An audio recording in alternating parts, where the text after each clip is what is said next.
오늘 말씀의 제목이 빛이 없는 자라도 라는 제목입니다. 우리의 인생 가운데 한 줄기 빛이 없는 절망적인 그러한 상황 가운데 있다 할지라도 여호와 하나님만을 의지하라 라는 그러한 말씀입니다. 사실 그 칠흑 같은 그런 밤중에 불빛 한 점 없을 때 동서남북 어디로 걸음을 옮겨야 될지 모르는 그러한 그 막막한 인생의 그 경험을 하신 분들도 있을 것이고, 또 현재 또 그러한 어떤 그 고통 가운데 있는 분들도 계십니다.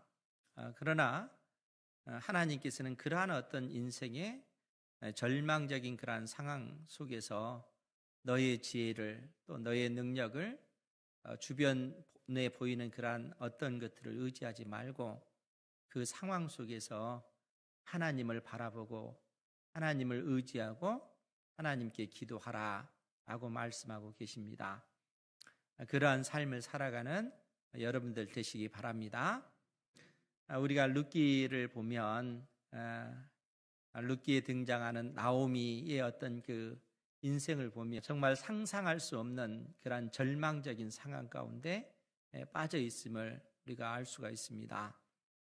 이미 지난주에도 우리가 말씀을 봤지만 엘리멜렉, 나오미의 남편이었던 엘리멜렉이 유다 땅 베들레헴에 큰 흉년이 들었을 때 두 아들과 함께 또 나오미를 데리고 그 집안이 유다 땅을 떠나서 그 모압 지방으로 그렇게 이주를 한 것이죠. 하나님께서 복으로 주신 그 땅을 버리고 그 흉년을 피하기 위하여 자기의 어떤 그 지혜, 자기의 어떤 그 소견에 옳은 대로 판단을 해서 그 약속의 땅을 버리고 모압 땅으로 그렇게 이주한 것입니다. 우리가 알다시피 그 땅에서 엘리멜렉은 죽게 되었고, 그나마 다행으로 두 아들이 결혼을 했지만, 모압 여인을 만나서 결혼을 했지만 그 땅에 거주한 지 10년 만에 두 아들도 전혀 자식 없이 두 아들 역시 죽고 만 것이죠. 그러다 보니까 나오미와 두 며느리만 그렇게 남게 된 그러한 상황이 된 것입니다. 한 사람의 어떤 그 인생을 놓고 봤을 때 이것처럼 그 절망적인 그러한 상황이 어디 있겠습니까? 모든 그 소망이 다 끊겨진 그야말로 흑암 속에 놓여 있는 그러한 모습이라 하는 것입니다. 이제 이러한 상황 가운데 오늘 우리가 말씀을 본 것입니다. 그러니까 6절 말씀에 보면 그 여인이 모압 지방에서 여호와께서 자기 백성을 돌보시사 그들에게 양식을 주셨다 함을 듣고 이에 두 며느리와 함께 일어나 모압 지방에서 돌아오려 하여 있던 곳에서 나오고 두 며느리도 그와 함께 유다 땅으로 돌아오려고 길을 가다가, 그러니까 이 절망적인 상황 가운데 있었던 이 나오미에게 그야말로 한 줄기 빛과 같은 그런 소식이 들렸는데, 그것이 뭐냐면 하나님께서 택한 백성 이스라엘에게 복을 주셨다 하는 그러한 내용인 것이죠. 그러니까 하나님께서 그 땅에 때를 따라 비를 내리게 하셔서 그 이스라엘 땅에 수많은 그 과일들이 풍성히 열리게 하셨고, 그 땅에 먹을 양식이 풍족한 그러한 은혜, 그러한 복을 하나님께서 내리셨다는 것입니다. 그러니까 사사시대 때 택한 백성 이스라엘이 하나님 앞에 범죄했을 때 하나님께서는 그들에게 다양한 방식을 통해서 징계하셨지만, 그들이 하나님께 돌이켜서 하나님 은혜 내려주십시오, 우리가 범죄했나이다 라고 부르짖을 때 하나님께서 그 이스라엘 땅에 복을 주셔서 그들을 돌보시는 은혜를 베푸셨다는 거예요. 그러니까 그 소식을 나오미가 듣고 내가 이 땅에 있을 것이 아니라 하나님께서 친히 경영하시고 다스리시는 그 나라, 하나님께서 복으로 주시는 그 땅 이스라엘로 돌아가야 되겠다, 이렇게 결심을 한 것입니다.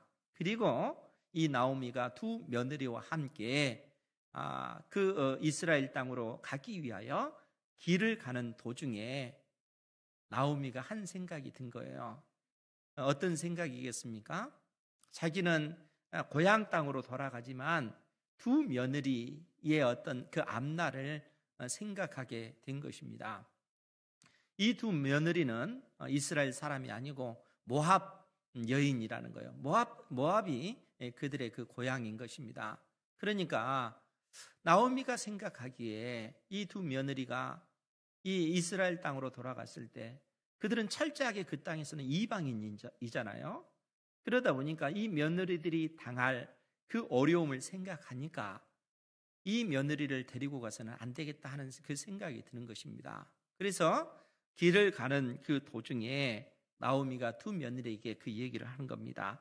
8절 말씀에 보면 나오미가 두 며느리에게 이르되 너희는 각기 너희 어머니의 집으로 돌아가라. 너희가 죽은 자들, 즉 너희가 죽은 너희 남편들과 나를 선대한 것 같이 여호와께서 너희를 선대하시기를 원하며 여호와께서 너희에게 허락하사 각기 남편의 집에서 위로를 받게 하시기를 원하노라. 그러니까 나오미가 두 며느리에게 너희들은 나와 함께 갈 것이 아니라 모압 땅에 너희 어머니 집 친정으로 돌아가라, 이렇게 이야기하는 것입니다. 그리고 이 모압 남자를 만나서 새 가정을 이루고 그 남편을 통해서 안정된 가정을 꾸리고 행복을 누려라. 하나님께서 너희들에게 그러한 복을 내려주시기를 원한다 라고 그렇게 나오미가 이야기하는 것입니다.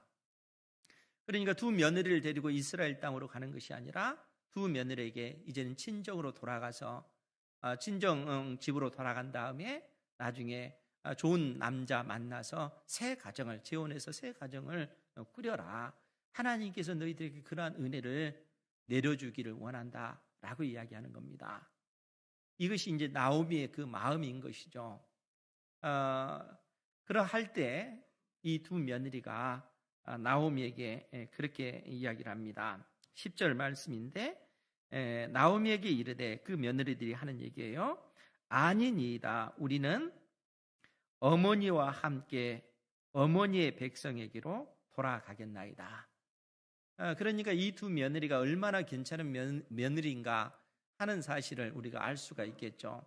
그러니까 나오미가 그 며느리들에게도 하면서 말하기를 너희는 각기 너희 어머니의 집으로 돌아가라. 너희가 죽은 너희 남편들과 나를 선대했다. 이러한 어떤 그 표현을 통해서도 알 수 있잖아요. 그러니까 두 며느리가 우리는 모압 땅 친정집으로 돌아가지 않겠습니다. 우리는 어머니와 함께 이스라엘 땅으로 그렇게 가겠습니다 라고 이야기하는 겁니다. 그런데 나오미가 그러한 어떤 두 며느리를 보면서도 이스라엘 땅으로 돌아갔을 때 정말 자기 자신도 그렇지만 며느리들에게도 아무런 소망이 없는 거예요. 그렇지 않습니까? 이방 여인, 그것도 홀로 된 그 여인이 그 이방 땅에서 어떻게 살 건가? 이건 막막한 것이죠. 더더구나 이스라엘에는 아주 좋은 그 제도가 있는데 하나님께서 신명기 25장을 통해서 그 제도를 주셨습니다. 그것이 뭐냐면 만일 형제들 가운데 결혼을 했는데 자식이 없는 상태에 그 남자 형제가 죽었을 때 혼자 남은 과부가 된 그 여인을 형제 중에 한 사람이 아내로 취해서 결혼을 하라는 그런 명령입니다. 그렇게 해서 그 가운데 첫 아이가 태어나면 그 아이를 죽은 그 형제의 이름에 그 호적에 올리라는 거예요. 그리고 그 죽은 아들이 물려받을 수 있는 그 모든 그 재물들도 다 태어난 이 아이가 물려받을 수 있도록 그렇게 해준 제도입니다. 그러니까 하나님께서 택한 백성들이 물려받아야 될 그 땅, 그 기업으로 받을 그 땅을 이을 그 상속자가 끊어지지 아니하도록 이 제도를 주신 것입니다. 그런데 문제는 나오미의 입장에 있어서는 그러한 아들들이 없는 겁니다. 그러니까 아무리 생각해도 그러한 어떤 소망이 없기 때문에 며느리들을 설득을 한다는 것이죠. 나에게 아들이 있느냐? 아들도 없지 않느냐? 만약 내가 결혼을 해서 내 뱃속에 오늘 밤이라도 아이가 들어선다고 치자. 그러면 이 아이가 태어나서 성장하면은 너희들의 어떤 나이가 있기 때문에 그렇게 해서 연결한다는 것은 거의 불가능한 일이라는 거예요. 이미 나의 인생 가운데 우리 엘리멜렉의 가문은 모든 소망이 다 끊어진 상태라는 겁니다. 그러니까 나를 따라서 이스라엘, 유다 땅으로 돌아갈 생각하지 말고 너희들은 너희 어머니가 있는 친정, 너희 아버지가 있는 그 친정으로 돌아가라. 그리고 그 땅에서 좋은 남자 만나서 가정을 이루고 행복하게 살아라. 하나님께서 그러한 복을 너희에게 내려주시기를 원한다. 나오미가 진심으로 그 며느리들에게 그렇게 이야기하는 것입니다. 그런데 며느리들이 그 얘기를 듣지 않는 것이죠. 그래서 13절 이하의 말씀을 보면 나오미가 그렇게 이야기를 합니다. 너희가 어찌 그들이 자라기를 기다리겠으며 어찌 남편 없이 지내겠다고 결심하겠느냐. 내 딸들아, 이 며느리들 시집 보내는 그 친정 어머니와 같은 그 심정으로 내 딸들아, 그렇지 아니하니라. 여호와의 손이 나를 치셨으므로 나는 너희로 말미암아 더욱 마음이 아프도다. 그러니까 지금 남편 엘리멜렉이 죽고 두 아들이 죽은 그 이유가 뭐냐? 그것은 내가 하나님 앞에 범죄했기 때문에 그렇다는 거예요. 그 언약적 그 심판으로 엘리멜렉 가문에 이러한 징계가 내려진 것입니다. 그러니까 약속의 땅 가나안 땅에 하나님께서 그들로 하여금 택한 백성들이 속히 하나님께로 돌이켜서 죄악된 그 길에서 돌이켜서 하나님을 바라보라 라는 그런 의미로 그 땅에 흉년이 들게 하시고 하나님께서 징계 채찍을 가했을 때 이스라엘 백성들은 어떻게 해야 되겠습니까? 그들의 죄를 생각하면서 하나님, 우리가 범죄했습니다. 내가 믿음이 나태해졌습니다. 하나님을 섬기지 아니하고 우상을 섬겼습니다. 이 모든 죄악을 끊고 내가 하나님만을 섬기겠습니다. 이스라엘 백성들이 그렇게 하나님 앞에 무릎을 꿇어야 되겠죠. 그리고 친히 하나님께서 통치하신 그 나라, 그 땅에서 하나님을 바라봐야 되는 것이 믿음의 백성의 삶의 자세라는 거예요. 그런데 어떻습니까? 엘리멜렉은 이 땅에 흉년이 들면 다른 데로 이사 가면 되지. 그래서 모압 땅으로 간 겁니다. 그 결과가 뭡니까? 하나님께서 그 집안을 치시니까 엘리멜렉이 죽고 두 아들마저 죽고 만 것입니다. 그러니까 나오미가 그 사실을 고백하는 거예요. 여호와의 손이 나를 치셨다. 이로 인하여 고통당하는 것은 너희들까지 고통당한다. 이로 인해서 내가 너무너무 마음이 아프다. 그 고백을 하는 것입니다. 그러니까 너희들은 이 땅에 머물러서 좋은 남자 만나서 새 가정을 이루라. 그렇게 이야기하는 것이죠. 그러니까 이 나오미와 두 며느리가 이러한 어떤 그 절박한 상황 속에서 함께 통곡하며 울며 지금 그 모습을 지금 보여주고 있는 것입니다. 그런 가운데 14절에 그들이 소리를 높여 다시 울더니 오르바는 그의 시어머니에게 입 맞추되 룻은 그를 붙쫓았더라. 그러니까 이로 인해서 결국 오르바는 그의 친정집으로 돌아가고 이 룻은 끝까지 나오미와 동행했다라는 어떤 그러한 내용을 오늘 말씀이 보여주고 있습니다. 그러면 오늘 이 본문을 통해서 하나님께서 오늘을 살아가는 우리에게 어떤 말씀을 하시는가, 이제 주의 음성을 듣기를 주님의 이름으로 축원드립니다. 그런데 우리가 특별히 이 부분에 있어서 주목해야 될 것이 이제 8절에 나와 있는 그런 구절인데, 나오미가 두 며느리에게 그렇게 이야기를 합니다. 너희는 각기 너희 어머니의 집으로 돌아가라. 너희가 죽은 너희 남편들과 나를 선대한 것 같이 여호와께서 너희를 선대하시기를 원한다. 이렇게 말씀하고 계셔요. 여기서 이제 우리가 주목할 단어가 선대라고 하는 이 단어인데, 이 선대라고 하는 이 단어에 히브리 그 단어가 헤세드라고 하는 단어입니다.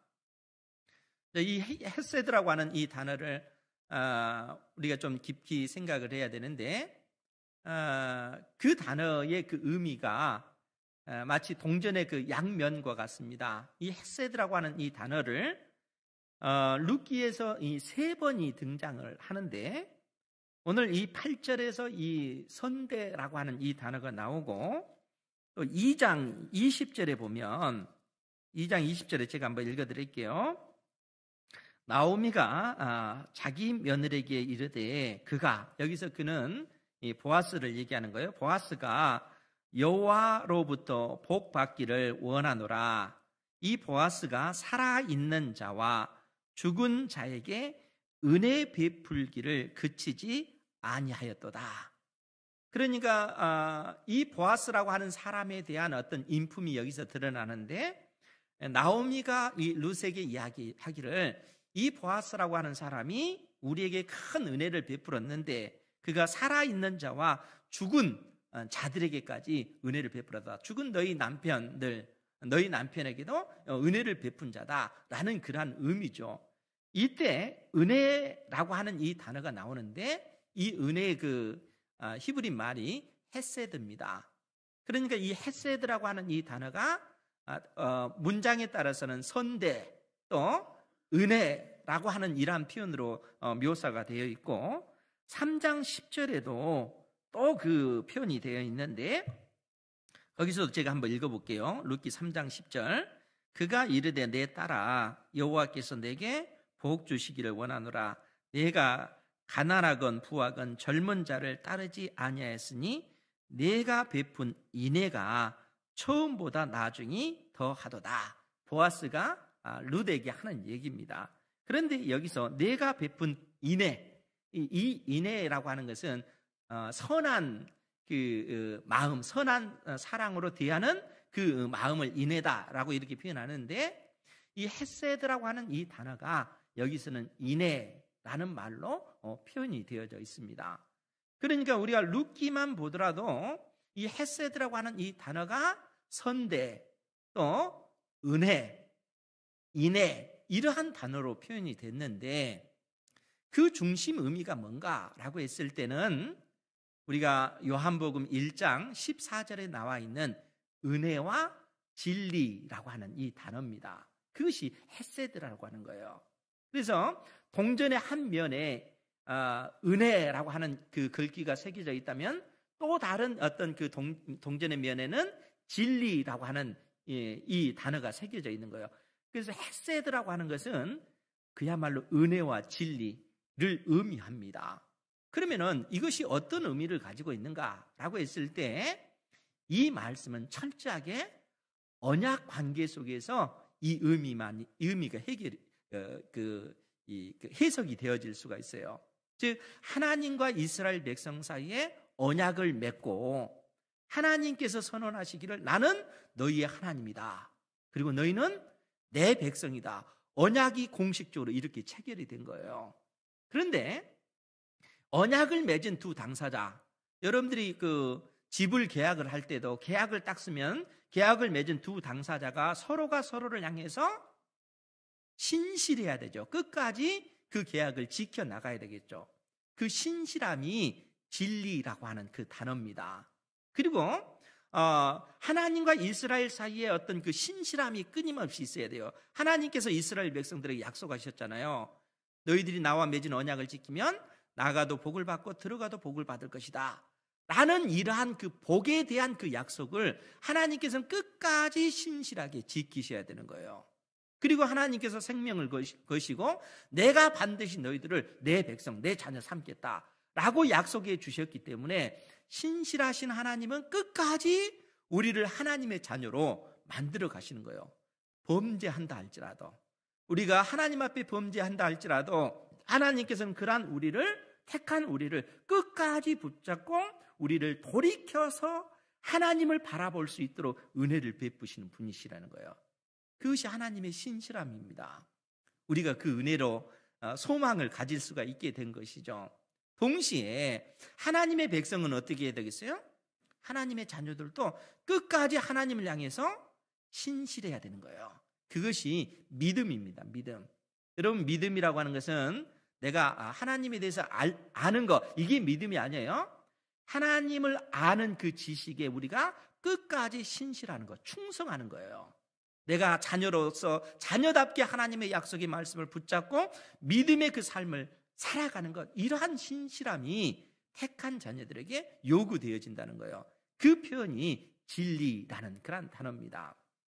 동시에 하나님께서는 믿음의 백성들이 범죄했을 때, 하나님과 맺은 언약을 파기하고 범죄했을 때 이스라엘 백성들이 우리가 하나님 앞에 범죄했구나 하는 사실을 깨닫고, 하나님, 내가 범죄했습니다, 내가 이러이러한 잘못을 했습니다, 나를 불쌍히 여겨주십시오 라고 했을 때 하나님께서는 그러한 우리를 외면하신 것이 아니라 무한한 은혜, 긍휼을 베풀어 주시는 거예요.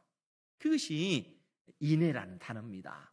그것이 선대한다는 단어예요. 그러니까 우리가 하나님께서 우리 택한 백성들에게 율법으로 주신 그 십계명의 그 원리, 그 중심, 그 사상이 은혜와 진리라는 거예요. 철저히 하나님께서 우리를 그처럼 사랑하시는 것입니다. 그러니까 택한 자녀들도 우리가 어떻게 하나님을 사랑할 것인가 라고 했을 때는 우리가 생명을 걸고 그렇게 사랑을 해야 되는 거예요. 그래서 마태복음 22장 34절 이하에 보면, 제가 자주 인용을 해서 말씀을 드리잖아요. 한 율법사가 예수님에게 찾아와서, 예수님, 율법 중에 어느 계명이 크니까? 라고 물었을 때 예수님께서 내 마음을 다하고 목숨을 다하고 뜻을 다하여 주 너의 하나님을 사랑하라 하셨으니 이것이 크고 첫째 되는 계명이다, 이렇게 선언하십니다. 그러니까 하나님을 사랑함에 있어서 우리가 어떻게 사랑합니까? 라고 했을 때 너의 마음을 다하고 목숨을 다하고 뜻을 다하여 하나님을 사랑해야 된다는 거예요. 그러니까 하나님 앞에 우리가 그렇게 살아야 된다는 거예요. 그 중심이라는 거예요. 하나님 앞에 끝까지 신실함을 지키라는 얘기죠. 그러면서 우리 주님께서 둘째도 그와 같으니 라고 얘기하시면서 내 이웃을 내 몸과 같이 사랑하라, 이렇게 말씀하십니다. 둘째도 그와 같으니, 그와 같다는 얘기가 뭡니까? 너의 마음을 다하고 목숨을 다하고 뜻을 다하여 내 이웃을 내 몸과 같이 사랑하라. 그것이 율법의 정신이라는 거예요. 언약법의 원리라는 얘기입니다. 그러니까 우리 주님께서 이러한 말씀을 하시고 나서 이 두 계명이 온 율법과 선지자의 강령이다 라고 선언을 하셨잖아요. 강령이라는 얘기는 뼈대라는 거예요. 뼈대. 그 뼈대 위에 모든 하나님의 말씀이 주어진 것이다 라는 얘기입니다. 즉 하나님의 말씀은 결국 크게 두 부분으로 우리 믿음의 백성들에게 선포되어졌는데, 그것이 뭐냐면 우리가 어떻게 그러면 하나님을 사랑할 것인가. 그래서 10계명의 1계명에서 4계명까지 하나님을 사랑하는 방법에 대해서 말씀해 주잖아요. 그리고 5계명부터 10계명까지 그러면 이웃을 어떻게 사랑할 것인가, 이웃을 사랑할 수 있는 그 방법을 알려주시는 거예요. 하나님 사랑과 이웃 사랑, 이것이 율법의 그 강령이라는 것입니다. 그 터 위에 모든 하나님의 법이 다 주어진 것이다. 그리고 우리는 마음을 다하고 목숨을 다하고 뜻을 다하여 하나님을 사랑해야 되고 이웃을 그처럼 사랑하는 것, 그것이 하나님의 뜻이라는 거예요. 그러면 여러분, 우리가 하나님 사랑에 대해서는 늘상 들어왔지만 하나님의 그 법이 구체적으로 이웃 간의 그 사랑에 있어서는 어떻게 해야 되는가 라고 했을 때는, 이웃 간의 그 사랑에 있어서도 하나님의 그 공의 헤세드가 그대로 적용이 된다는 거예요. 하나님을 사랑함에 있어서도 우리가 신실하게 하나님을 사랑해야 되지만 이웃 간의 관계에 있어서도 신실하게 그렇게 사랑을 해야 된다는 거예요. 내 마음을 다하여 목숨을 다하여 뜻을 다하여 이웃을 사랑해야 된다는 거예요. 그러면 그 이웃을 좀 더 세분화시키면 어떻게 되겠어요? 그 이웃은 남편과 아내의 관계도 될 수 있어요. 그걸 구체적으로 좁히면 부모와 자식 간의 그 관계도 되어질 수 있습니다. 그러니까 남편과 아내 사이의 어떤 그 사랑의 그 관계, 부모와 자식 간의 그 사랑의 관계, 또 우리와 그 이웃에 사는 그 사람들과의 그 관계, 그 모든 어떤 그 질서가 있잖아요. 그 법이 있잖아요. 그런데 한결같이 우리가 중심에 가져야 될 그 생각은 뭐냐면 마음을 다하고 목숨을 다하고 뜻을 다하여 사랑하는 거라는 거예요. 지금 나오미가 두 며느리에게 한 얘기가 바로 그 얘기입니다. 그래서 8절에 있는 말씀 다시 보면 나오미가 두 며느리에게 말하기를 너희는 각기 너희 어머니 집으로 돌아가라. 너희가 너희 죽은 남편들과 나를 선대한 것 같이 여호와께서 너희를 선대하시기를 원한다. 하나님의 그 언약적 그 자비가 너희들이 나를 향해서 긍휼히 여기고 나를 돌봐줬듯이 하나님께서 너희들을 돌보시고 너희들이 한 가정을 이루어서 남편의 사랑을 받고 안정된 그러한 생활을 하기를 원한다. 하나님께서 너희들에게 그러한 복을 내려주시기를 원한다 라고 그렇게 복을 빌어주고 있는 것이죠. 왜냐하면 두 며느리가 혼자 된 이 나오미를 그처럼 섬겼기 때문에 그렇다는 거예요. 부모와 자식들 가운데 시어머니와 며느리의 그 관계가 그러한 관계가 되는 것입니다. 이러한 어떤 그 믿음의 관계가 되기를 주님의 이름으로 축원드립니다. 며느리이신 분들은 시어머니 또 시아버지에게 정말 그러한 어떤 마음으로 사랑하셔야 돼요. 왜냐하면 하나님께서 그것을 기뻐하시기 때문에 그렇습니다. 또 시어머니 되신 분들은 며느리를 나오미처럼 딸처럼 여기면서 그들의 어떤 그 상황을 살피고 그들을 위해서 기도해주고 그들이 하나님 앞에 복을 받기를 위해서 기도해야 될 줄 믿습니다. 그것이 하나님께서 우리 인생에게 내신 법이기 때문에 그렇다는 거예요. 그러니까 이러한 어떤 그 상황 속에서 나오미가 스스로 생각을 하는 거예요.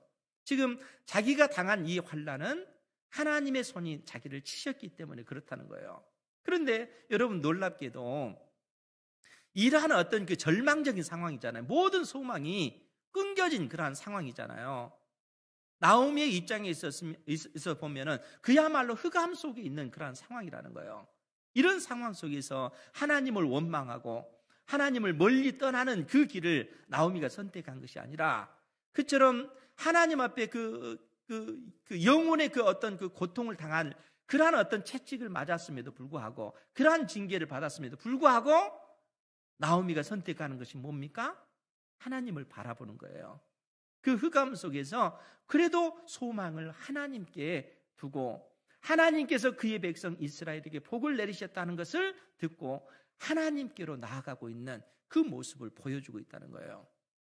하나님께서 오늘 믿음의 백성들에게 그 말씀을 하고 계시다는 겁니다. 여러분, 우리가 인생을 살아갈 때 예기치 못한 그러한 환난을 우리가 당할 때가 얼마나 많습니까? 예전에도 말씀을 드렸지만 제 후배 그 캄보디아 선교사님, 우리 교회에 오셔서 말씀도 전해 주셨던 그 선교사님 둘째 아들이 그 미국에서 그 항공 정비 공부를 하는데 거기서 사고가 나서 둘째 아들이 그렇게 죽었습니다. 여러분, 그 선교사님 입장에서 그 사모님 입장에서 얼마나 그 고통이 크겠어요? 그렇잖아요. 주님의 그 나라 확장을 위하여 그 캄보디아 그 열악한 그 나라에 가서 하나님 나라의 그 복음을 증거하는데 그의 전 인생을 그 부부가 들여주고 있잖아요. 아들이 둘인데, 2명인데 그 둘째 아들이 그런 사고를 당해서 하나님께서 데려가신 거예요. 그 마음속에 얼마나 그 원망하는 그 마음이 크겠습니까? 그렇지 않겠어요? 보통의 부모라면 그럴 수밖에 없죠. 내가 하나님 나라를 위해서 이처럼 헌신하고 충성하는데 어떻게 해서 하나님께서 이러한 환난을 나의 인생 가운데, 나의 가정 가운데 내리실 수 있을까? 얼마나 그 영혼이 고통스럽겠습니까? 그럼에도 불구하고 하나님의 그 크신 그 뜻을 구하며 이 환난을 견뎌내기를 위해서 그 부부가 기도하고 있습니다. 오히려 그러한 어떤 일들이 하나님의 나라의 어떤 그 복음이 확장되어지는데 쓰임받기를 위해서 기도하고 있는 것이죠. 여러분, 그것이 믿음의 그 사람들이 살아가는 삶의 방식이라는 것이죠. 나오미가 이 절망적인 그 상황 속에서 그 상황 속에서도 하나님 앞에 소망을 두고 약속의 땅, 그 땅을 향해서 가고 있다 하는 거예요. 그리고 14절 말씀은 그들이 소리를 높여 다시 울더니 오르바는 그의 시어머니에게 입 맞추되 룻은 그를 붙쫓았더라. 결국 오르바는 그로 인해서 그의 친정으로 돌아갔지만 룻은 나오미와 함께 약속의 땅으로 돌아갔더라. 이 말씀을 하고 있다는 거예요. 한 주간 동안 하나님께서 저의 그 심령 가운데 주신 말씀이 있습니다. 계속적으로 저의 영혼 가운데 그 울리는 그런 말씀이에요. 그래서 이 주일날 하나님께서 우리 은행교회 성도들에게 이 말씀을 전하기를 원하시나 보다 해서 우리가 이사야서 50장 10절 말씀을 같이 한번 찾아보도록 하겠습니다. 이사야서 50장 10절 11절 말씀입니다. 이 말씀은 이스라엘 백성들이 이방 땅 바벨론 땅으로 포로로 끌려간 그러한 어떤 그 절망적인 상황 속에서 지금 주신 말씀입니다. 여러분 생각해 보십시오. 이스라엘 나라가 멸망당하고 그들이 바벨론 사람들에 의해서 포로로 끌려가 그 이방 땅에 끌려갔을 때 그들의 그 처자와 함께 이사했겠습니까? 뿔뿔이 흩어진 것이죠. 그 가운데 죽은 사람도 많습니다. 그러니까 모든 소망이 끊겨진 이스라엘 백성들에게 오늘 하나님께서 뭐라고 말씀하시냐면 이사야서 50장 10절 11절 말씀인데 10절 말씀 보면 너희 중에 여호와를 경외하며 그의 종의 목소리를 청종하는 자가 누구냐? 생각해봐라. 너희들 가운데 지금 환난 당하고 있는 절망적이라 흑암 가운데 있다라고 생각하는 너희들 중에 여호와를 경외하며 그의 종의 목소리를 청종하는 자가 누구냐라고 지금 하나님께서 묻고 계십니다. 그러시면서 하신 얘기가 흑암 중에 행하여 빛이 없는 자라도 여호와의 이름을 의뢰하며 자기 하나님께 의지할지어다. 하나님께서 이 말씀을 주고 계십니다. 흑암 중에 행하여 빛이 없는 자라도 한 줄기 빛이 비춰지지 않는 그야말로 흑암 가운데 있는 자라도 여호와 하나님을 의지하고 오직 하나님께 소망을 두는 삶을 살아야 된다라고 말씀하고 계십니다. 이 말씀대로 사는 여러분들 되시기 바랍니다. 그러시면서 뭐라고 말씀하시냐면 보라 불을 피우고 횃불을 둘러 띈 자여 너희가 다 너희의 불꽃 가운데로 걸어가며 너희가 피운 횃불 가운데로 걸어갈지어다. 이 말씀이 무슨 얘기냐면 절망적인 그런 상황 가운데 처해 있을 때 그 하나님의 사람들이 하나님을 의지하지 아니하고 그 절망적인 그런 상황 속에서 스스로 길을 찾기 위하여 자기의 힘과 자기의 그 능력으로 자기의 그 지혜로 불을 만들어서 그 불빛을 의지하여 걸어가는 자들을 향해서 말하고 있는 것입니다. 그러니까 그 흑암 속에서 막막한 그런 상황 속에서 하나님을 의지하지 않고 자기의 지혜를 의지하고 자기의 능력을 의지하고 자기 주변에 있는 환경을 의지하면서 그 어려움을 피하고자 하는 그 자들아, 하나님께서 말씀하시기를 너희가 내 손에서 얻을 것이 이것이라. 너희가 고통이 있는 곳에 누우리라. 너희들이 큰 고통에 떨어지는 것, 그것이 결국 너희들이 얻을 것이 그것밖에 없다 하는 거예요. 하나님을 의지하지 아니하고 너희의 힘과 너희의 능력으로 그 환난을 이겨내려고 하는 자들에게 결국 남겨지는 것, 그것은 큰 고통밖에 없다는 거예요. 하나님께서 택한 백성들에게 이 말씀을 해주고 계시는 것입니다. 여러분 엘리멜렉 그 가정을 생각해 보십시오. 이 가나안 땅에 유다 땅에 흉년이 들자 모압 땅으로 피신했잖아요. 자기의 힘을 의지하여 자기가 자기 인생의 그 길을 밝히기 위하여 불을 들었지만 그 결과는 무엇입니까? 엘리멜렉이 죽고 두 아들이 죽은 그러한 고통스러운 그 상황입니다. 나오미와 두 며느리만 남는 그 절망적인 그러한 상황, 흑암 가운데 갇힌 그 상황이라는 거예요. 그러한 상황 속에서 하나님께서 무슨 말씀을 하십니까? 그 흑암 속에서 여호와 하나님만을 의지하라는 거예요. 너를 징계한 그 주님을 바라보라는 겁니다. 나오미가 그 상황 속에서 하나님께 소망을 두고 약속의 땅으로 돌아오는 것입니다. 아무런 소망이 없는 그러한 상태, 모든 어떤 그 상황이 모든 소망이 다 끊겨진 그 상태, 그런 나오미를 하나님께서 받아주시고 소망 없는 그에게 소망 있는 삶을 살도록 만들어 주시는 것이죠. 그것이 룻기가 우리에게 보여주고 있는 말씀 아닙니까? 하나님을 사랑하시기 바랍니다. 어려우면 어려울수록, 힘들면 힘들수록 더더욱 하나님께 소망을 두고 하나님께 기도하십시오. 그러면 하나님께서 우리와 맺은 그 언약을 기억하시고 하나님께서 그 뜻을 돌이키사 우리에게 크신 은혜를 베푸십니다. 그것이 하나님께서 택한 자녀들에게 약속하신 그 약속이요, 그 약속을 하나님께서는 지금도 신실하게 지키고 계시기 때문에 우리가 하나님께 소망을 두고 뜻을 돌이키면 우리가 하나님 앞에 그러한 은혜를 누리는 것입니다. 이러한 은혜를 누리는 그러한 우리 은행교회 모든 성도 되기를 주님의 이름으로 축원드립니다. 기도하겠습니다.